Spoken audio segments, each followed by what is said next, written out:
Shenandoah Squishy Stitches, back for the third stitch with me. We are working on Snow by Heaven and Earth Designs. The painting is by Maxine Gadd, and I will post a picture right here.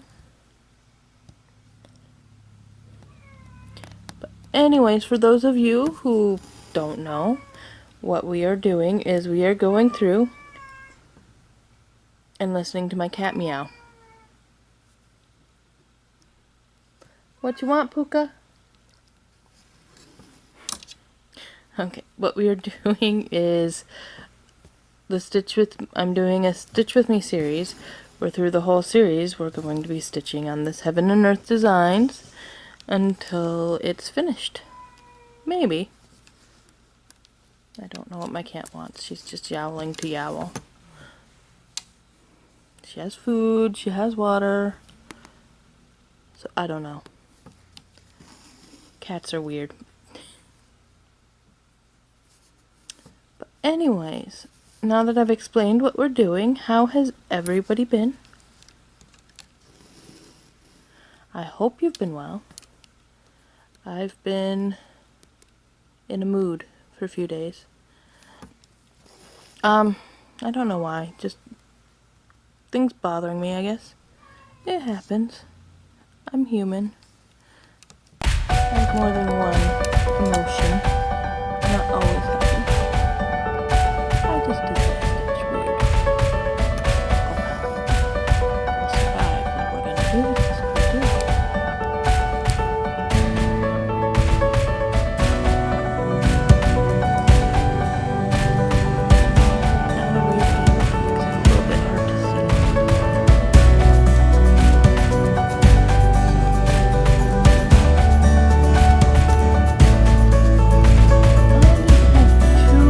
Full of a week, there's no real reason for me to be moody.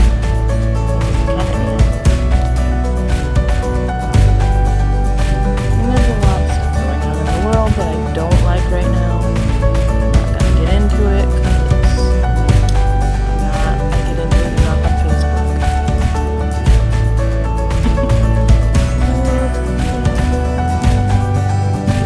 Our friends with me on Facebook, you know.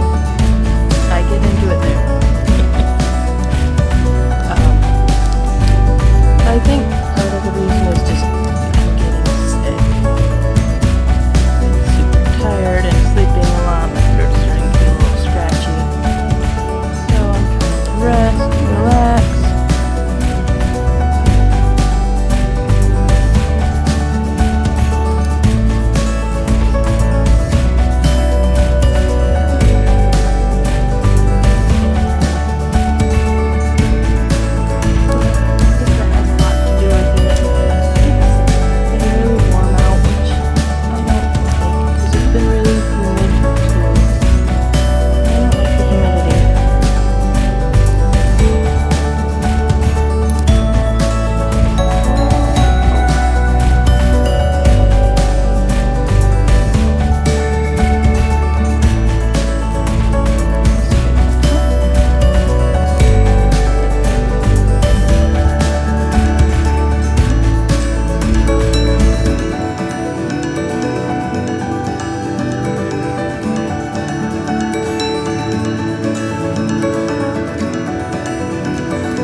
Messed up.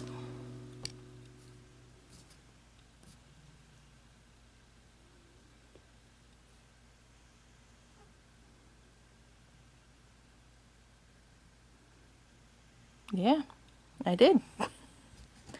Alrighty. So we're gonna frog.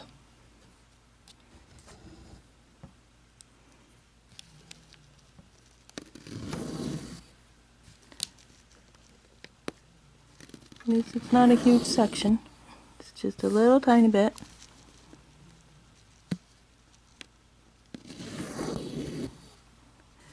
But, so the other day I was doing stuff on Facebook, and this person posted this meme about how people communicate with each other. And said it's basically a comparison between how neurotypical people think and neurodiverse people think. And neurotypical is not an insult. I don't want anybody to think it is. It's neurotypical is just normal, I guess, as normal as anybody is. Neurodiverse, it covers brain differences like autism, different personality disorders like borderline personality disorders, stuff like that, and ADHD, ADD, all that. And I am, and always have been, ADD, ADHD, depending on the doctor. And I'm fine with that. I've known that since I was a kid. I was diagnosed in the 80s, so it's well past the time where I'd be upset by it. But what the article said is, what's considered acceptable when somebody says something's wrong with their life or they're going through some stuff is most people say, "Oh wow, that sucks. I'm sorry to hear that." And to somebody who's neurotypical, that's the appropriate response. And then, but to somebody who's neurodiverse, that often feels, well, pardon my language, like complete and utter bullshit. It's like you're being blown off. So if I tell somebody something happened and they're like, "Oh wow, I'm sorry to hear that," I feel like they don't care. And because of that, the way I respond is what I would consider an empathetic response. Is, "Oh, I'm sorry to hear that you're going through this situation. I was through a situation very similar that was like this. Let's bond." But me telling my situation that was similar has always, I've noticed, offended people. So I stopped telling that because people would be like, we're not talking about you right now. And it's like, that's not how I ever intended it. And I just, over time, learned to withdraw. And then, people would say, "Oh wow, that sucks. I'm sorry to hear it." And I'd feel like they didn't care about my problems. And so, again, I'd withdraw. And that article was kind of eye-opening to me because it is a situation I've never understood my whole life. And it makes me incredibly sad too, because I know my response was to pull away because, "Oh, I didn't mean to upset you," and, "Oh, you don't really care." Which led me to come to this conclusion that I've had for many years, that people do genuinely like me, but they don't want to be close to me. Like, "Oh, I'm fun to be around in a group, but, nobody really cares to be a close friend except for very few." Like, I thought people just wanted me as casual friend that's fun to be around, but don't want to hear her troubles, don't want her involved in any meaningful way in my life, blah blah blah. And it used to hurt, but then I got used to it and went, "Well, that's just the way things are, sucks, but whatever, I don't know what's wrong with me." And now I'm looking at it like, wow, I've been wrong. It's not anything like that at all. It's just people speaking different love languages, I guess. Communication language, I guess. And I'm speaking one language and they're speaking another one. And so I feel bad Because I have withdrawn from people I've genuinely cared about because I didn't understand what was going on. And I'm sure they didn't understand why I never got close. Because I didn't think they wanted me there. And that,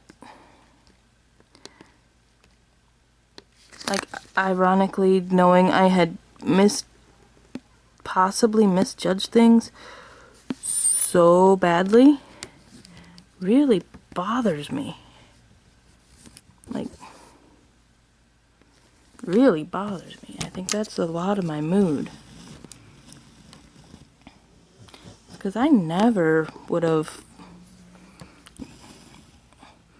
only like learned that like 10 years ago or something, you know? I mean, I can't do anything about it now, but just keep in mind that this is just a very possible thing, and I do think a bit differently about some things, probably because I do have ADHD.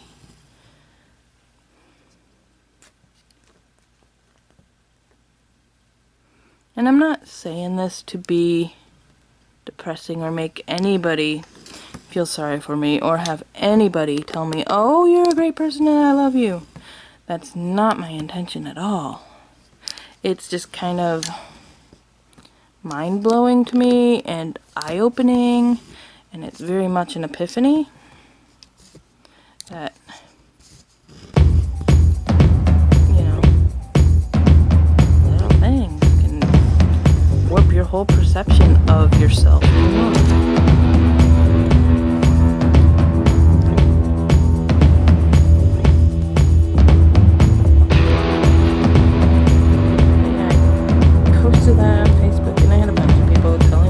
They love me, and it's like, that's not what I was doing at all. This was not fishing for attention. I don't fish for attention. I think it's like, oh.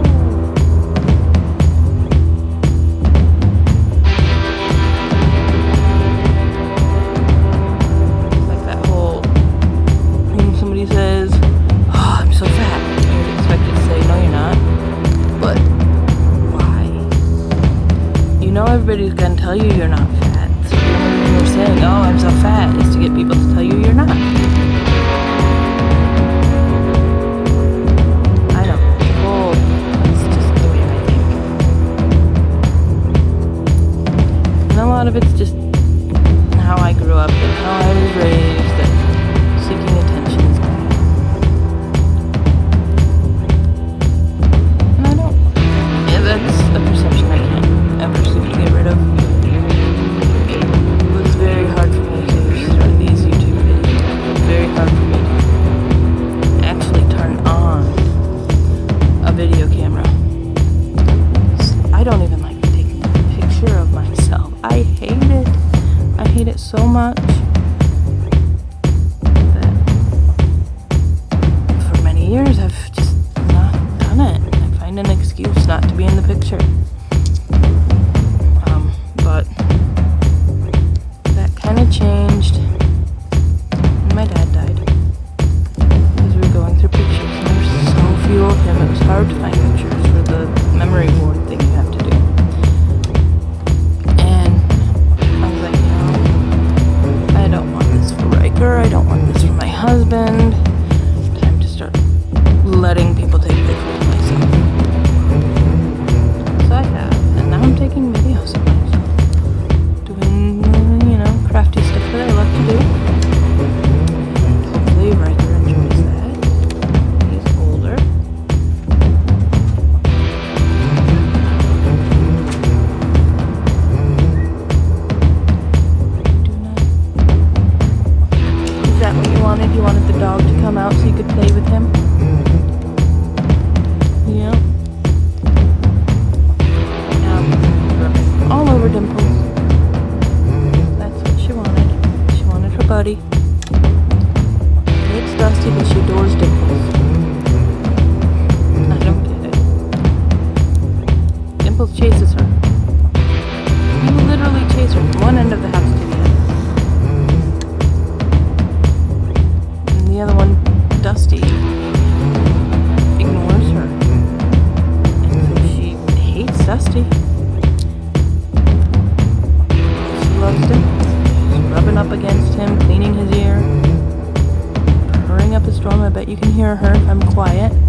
lot of the week. Sometimes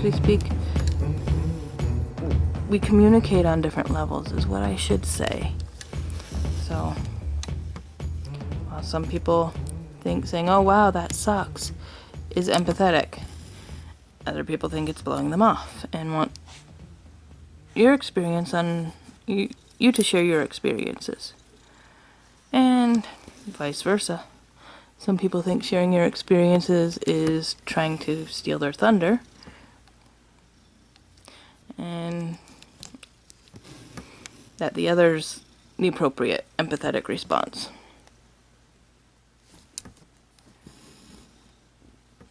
And you know, I'm sure there are people out there who do make it all about them. Because, well, we've all met people like that. But just think about it before you react. Might be telling somebody like me that I'm making it all about myself when my intention is just to say I've been through something similar to, I care and I want to help. And I will focus on trying to learn not to share my, well, I already know how to not share my experiences, but I will work on sharing them in a more appropriate time frame, I guess.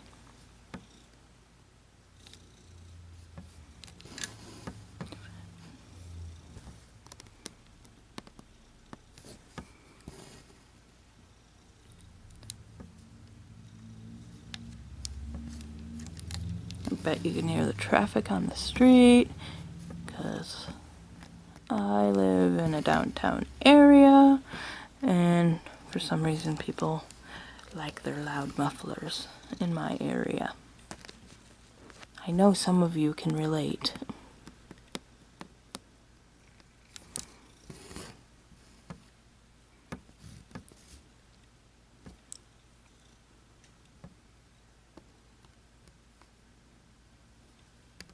No, I just did up and down. Didn't make an X there, I'm making a box. I'm just gonna go over these again. Make them into slashes, not boxes. I think it's mostly the fabric. I think it's just slipping. I'm sure you could tell me because you're watching and I'm looking at my pattern.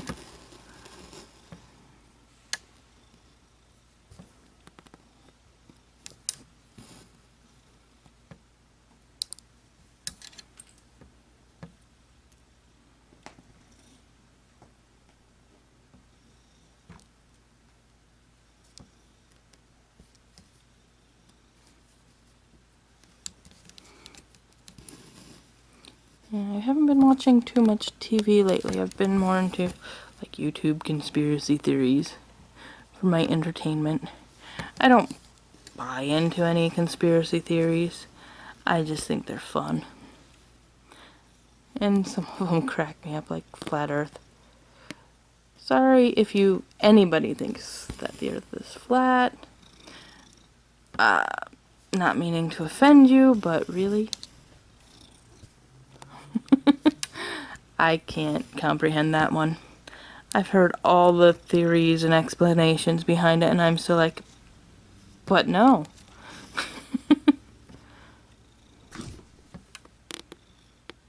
Dimples, you be nice to Puka.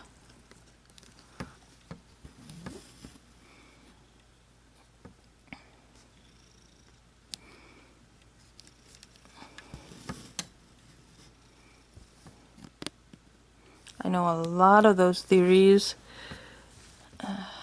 Hold on. Get started because of the word theory. They think the word theory means it's a guess. But scientifically speaking, that's not what a theory means. Scientifically speaking, a hypothesis is the guess. And a theory is something that's been proven, but not all aspects of it are completely understood. And so it's getting constantly information's still being added to it. So it's not like a scientific law.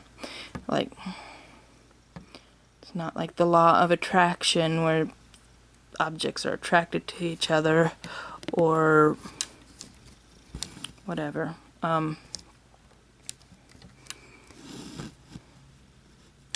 Where, you know, we know everything about the mechanism there is to know, as far as we know. A theory is just a series of scientific principles that's being added onto. So there's not a question about the theory of gravity. We all know gravity is real. We just don't understand all of the workings behind it. Whereas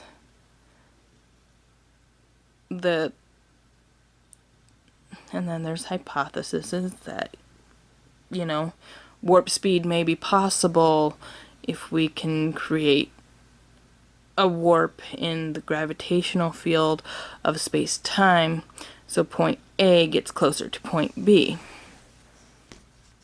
That's a hypothesis. That's a guess. There's no real proof one way or another behind it, so far as me, a non-scientist, knows. Whereas gravity, we know gravity is real, but because we don't understand every little bit about it, it's still called a theory.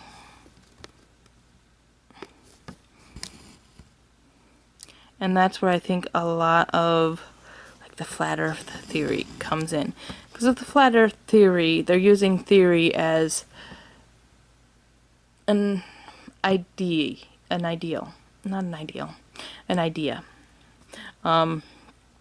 They're using theory instead of hypothesis. And, I mean, they really couldn't use hypothesis either, because hypothesis is supposed to be his best guess based on current knowledge, and yeah. But they assume that theory means guess, and that's not what it means. Yeah, I get scientific.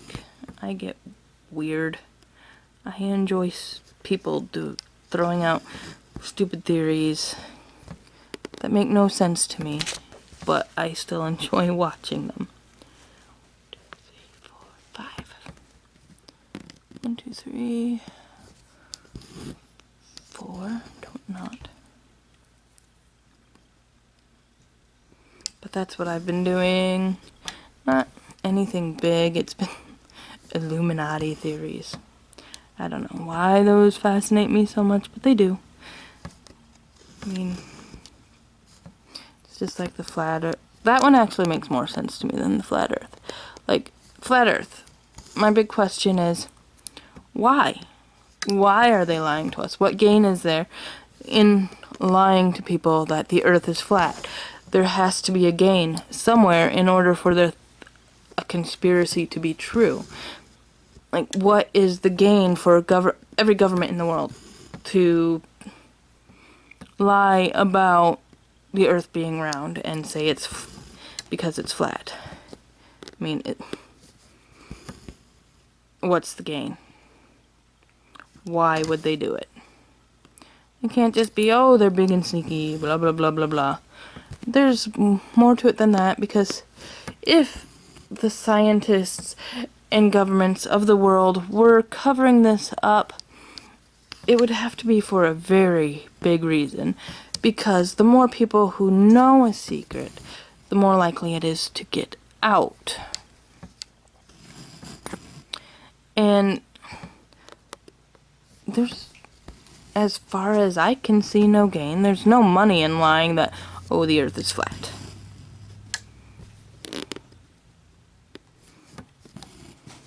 So why? That's what I want to know. Why would the governments lie about it? Tell me that, please. If anybody's watching who's a flat earther. And I doubt there is anybody watching who's a flat earther. There's only like 20 people who watch my videos at most. So, but that's just my rambling on it. But the one I've been watching lately is just Illuminati theories. which leads into the flat earth theory, and it leads into the lizard people theory, and it's just hilarious and fun. Like, yeah, I can see how a secret government behind the scenes ruling everything could be plausible. I mean, yeah, that one would make sense to me, the rich and powerful controlling everything, because we already know they do.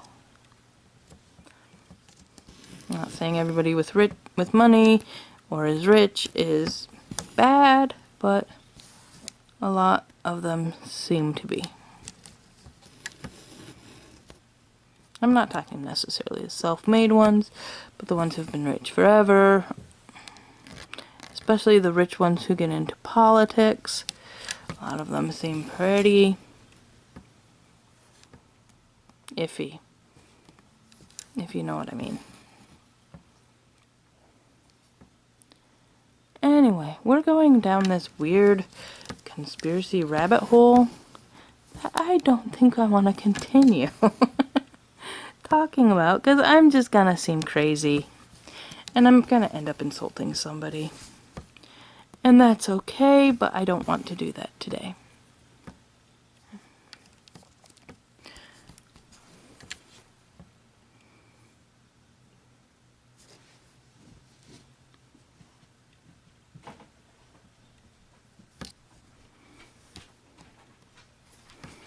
Alright, after this row we're at 10. Down. Woohoo! But we're only 3 across. We'll get there. It's just going to be a many, many years experience.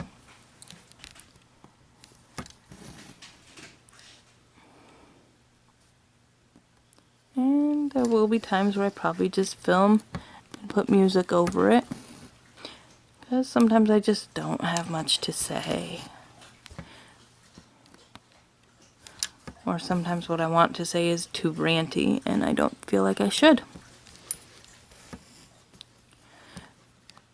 I don't think there's anything wrong with YouTubers speaking their politics and speaking their truth and speaking their religion, because we're all very diverse people with our own core beliefs and our own moral codes.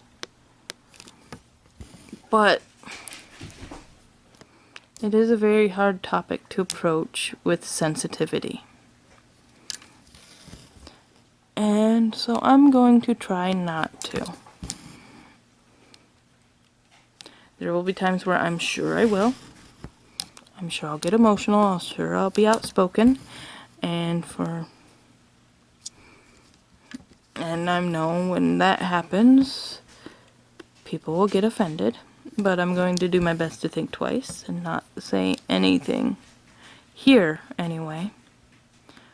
On my other social media, it's fair game. You want to be my Facebook friend? Deal with my rants.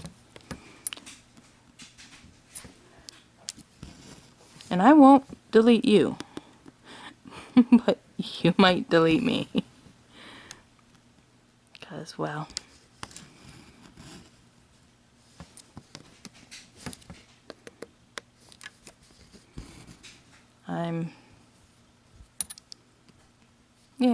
I'm very outspoken politically on Facebook and in real life.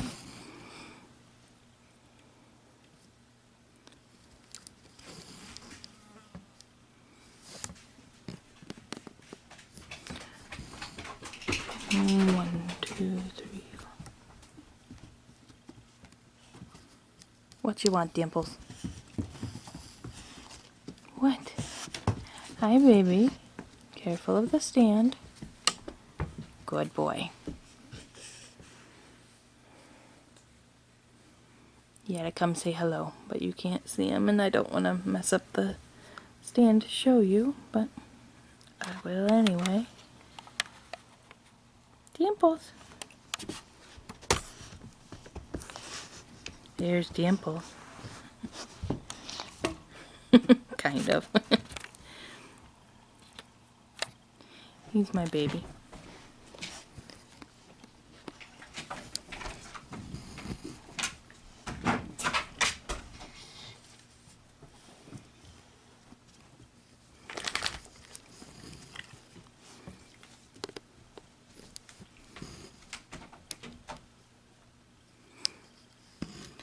I think I've ran out of steam with talking now. My throat's starting to hurt, so I'm gonna be quieter.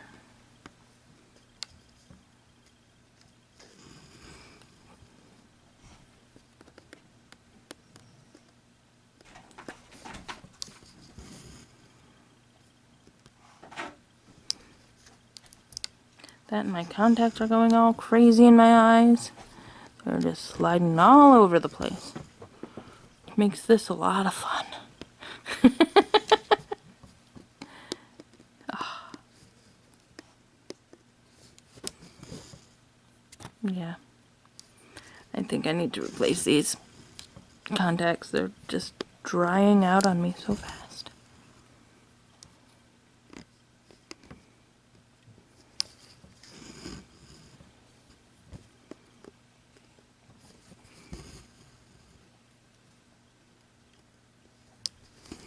Alright, I think I'm gonna finish this row with you folks, and we'll call it good for this week. Because the angle I have to sit on right now kind of bothers my back. Eventually I'll have my nice stand all up and running, and we'll be able to do things a little bit better.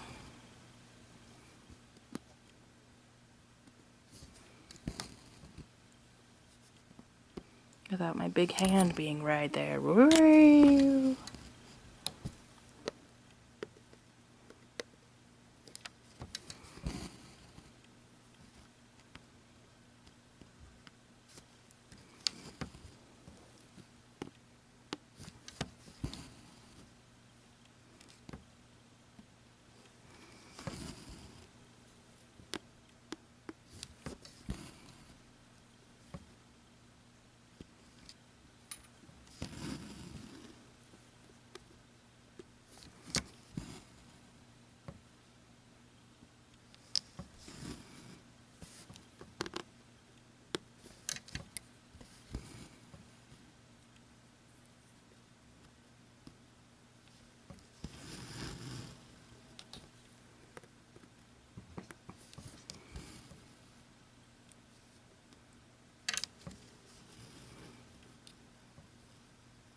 It's the ASMR moment. Just watch the needle go in and out.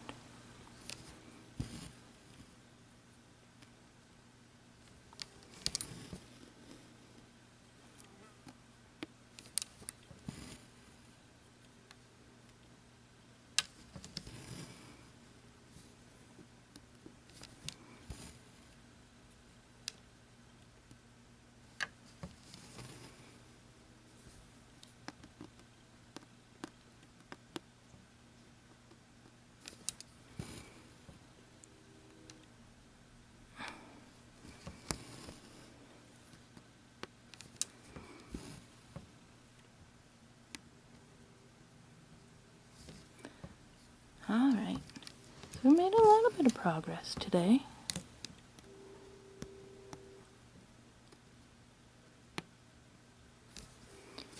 And like I said, I think in the future I will also do, when I have my stand set up and all that and I can stitch comfortably, I'll also do some videos where I'm just stitching for a while and just speed it up with music or a voiceover. Not always live, because I like those videos too. And if we do this live, we'll be 90 by the time I finish. Which you all know is true. I hope you all have a wonderful day. And if you have any questions or opinions on how you would like things to go or ideas you might have, let me know. And I'll see you next week.